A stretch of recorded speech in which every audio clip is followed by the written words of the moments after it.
In my previous video, I conducted a thought experiment, nothing more than that, where I posited the scenario in which reality itself is so horrible and so grim that the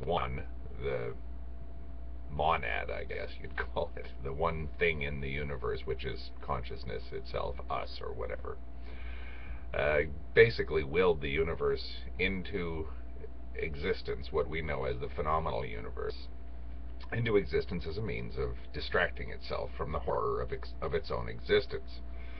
Now, that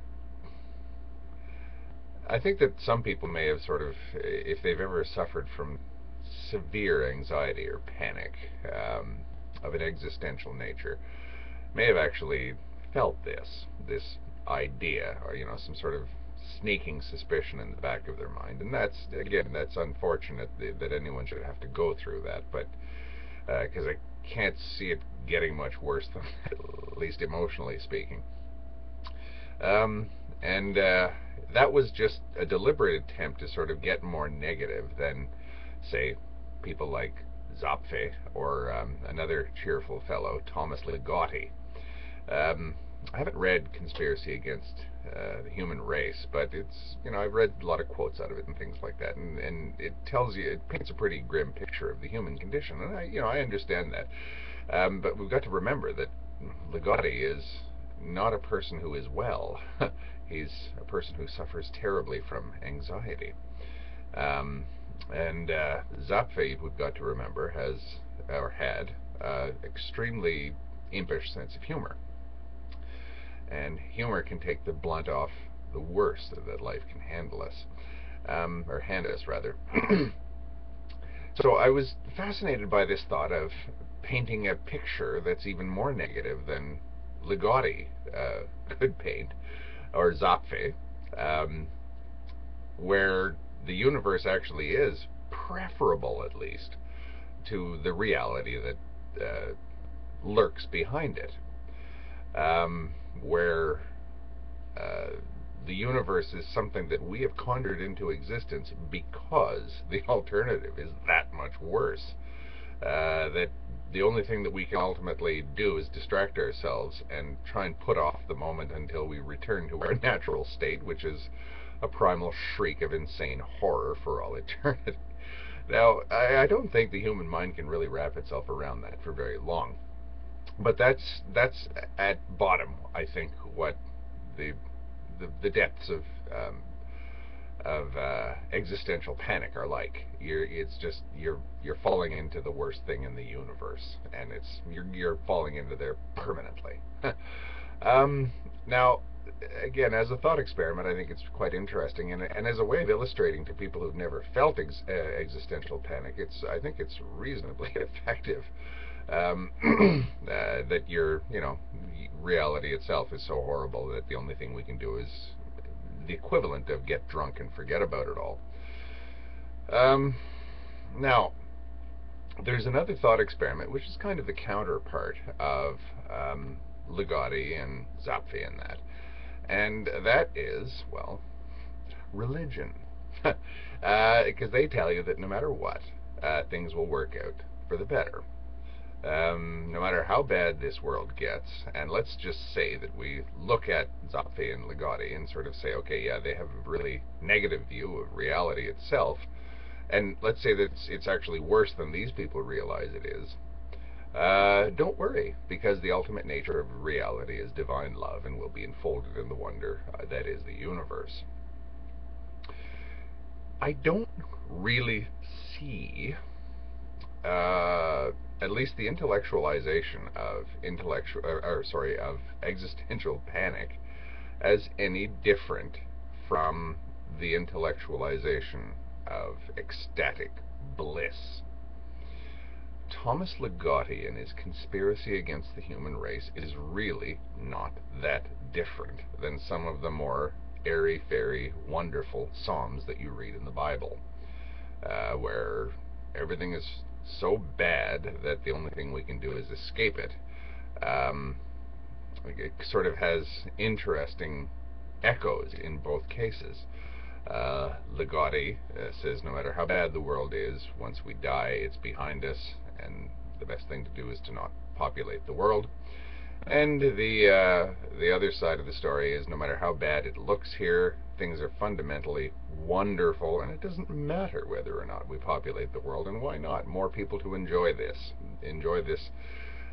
wonder to come, which is, in Ligotti's case, non-existence, and in the Bible's case, paradise after earth. Why not have more kids? Because that way there are more people around, more post-human beings, potential human beings, as Benatar would say. There'll be more post-human beings to enjoy non-existence. So this is the logical conclusion of this asymmetry business that he comes up with, is that okay, if there's potential human beings that don't that won't miss existence and the good things in here, well, okay, then there are post-human beings, there are ex-human beings, ex-existers, who are now in a state of nothingness, and there's more of them now because we've brought more of them into existence. So, in a sense, Benatar's mad idea of potential human beings can lead us, if we look at it a certain way, to the idea that having kids is actually a better thing, because that way there's more people around to ultimately enjoy non-existence. Which is kind of the Christian idea of go forth and multiply and everything, because then there'll be more, once we all tip over, there'll be more people to populate heaven. I don't know, it's crazy notions, but that's a little bit of a digression. The whole point was to sort of out-negative the most negative people, because, you know, they have chosen, I guess, to throw a negative spin on everything, in the same way as all the religious people have deliberately filled their heads with almost pathological optimism. And I would say that it's not a question of some balance of the two of them. I would say it's a question of, I guess, a holistic point of view. If you want to really see which one is right, you can't really discount either of them and just take sides, because you're ignoring the evidence for their opposite. I can take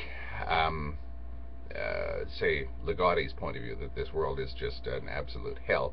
But I've got to remember that Ligotti is a skilled fiction author, and what he's doing is he's making a case for a certain bias that he admits he's predisposed to.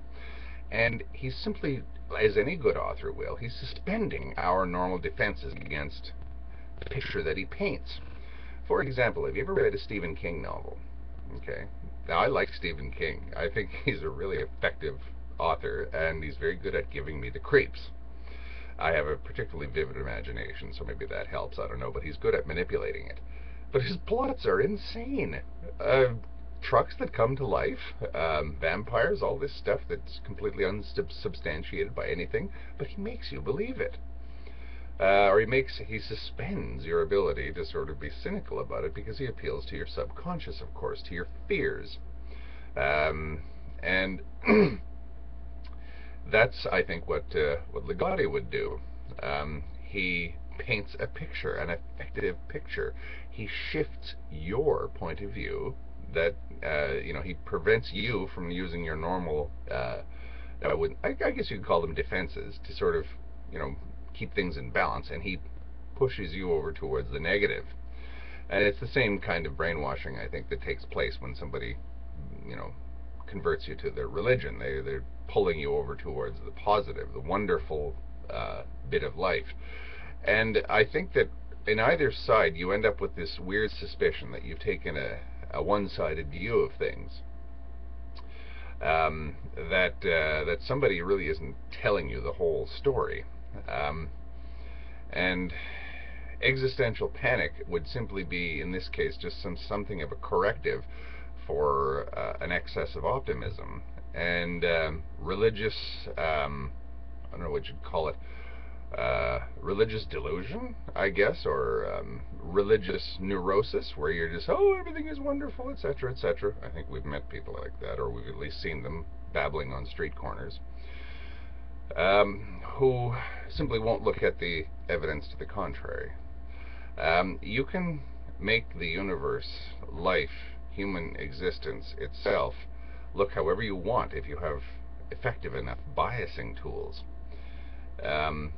And if you actually have a predisposition towards one side or the other, then your own tools are, or your own defense mechanisms are somehow suppressed, even by your own experiences. So existential panic actually might be an excess of optimism, and sort of failed kind of extreme negativity might be an excess of pessimism that wants to be corrected. Um, and existential panic in this case, or existential anxiety in this case, has a fascinating purpose. It's to say that, look, you've still got too much bias in you. There's too much striving for too much striving to make to make reality the way that you want it to be, not the way that it actually is. Um, and reality is the way it is. There's not much that one can actually do about that. Regardless of how we want it to be, at the end of the day, it's going to go on being exactly what it is.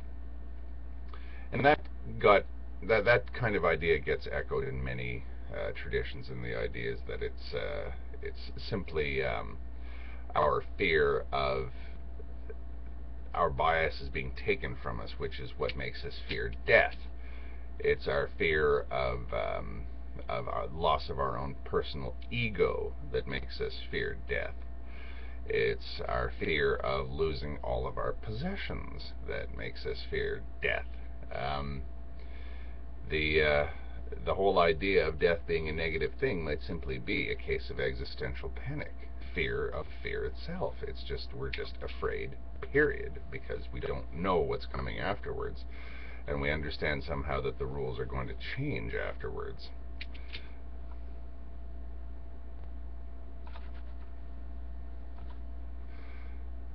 And sorry, the computer went a bit nuts there. So that our sense of I-ness, or our sense of understanding everything, is going to be radically changed, and that causes angst. The existentialists deal with angst, or they say that angst is more or less just a condition of being human. But then that's because of uncertainty. But uncertainty can only really be uncertainty because you're expecting certainties. You expect to actually have something to be sure of. Is that a realistic expectation? To be sure of things that are around you. Is there any right to secure footing here in this plane of existence? Is there any way that you can actually sort of say that, I must have a secure place to stand, or else I'm in a state of uncertainty, which causes panic, which causes anxiety, at least, maybe not panic. Um, Uncertainty does cause anxiety, but only if you think that in some strange way you require, or heaven forbid, deserve some sort of certainty. Another ramble.